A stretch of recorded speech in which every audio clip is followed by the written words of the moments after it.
Let's do a quick review.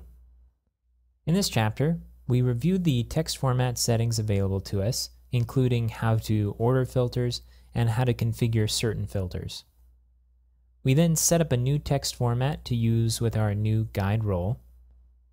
We disabled a text format in order to simplify the process of selecting a text format when editing content for our guides.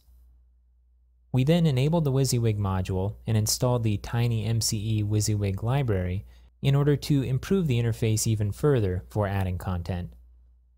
We then configured a simple Wysiwyg profile and reviewed all of the settings available for it. If you'd like to challenge yourself, here are a few things you can do.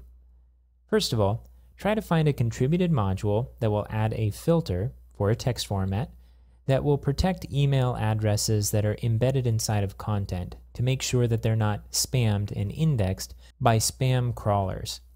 Once you've found the module, go ahead and install it and give it a try. Next, try adding a style using the font style TinyMCE plugin, enable that particular plugin, and then add a style using the CSS styles option under the CSS box in the profile editor. Finally, install an alternate library. You can install the CK editor library and then configure it to be used with another text format, like the filtered HTML format.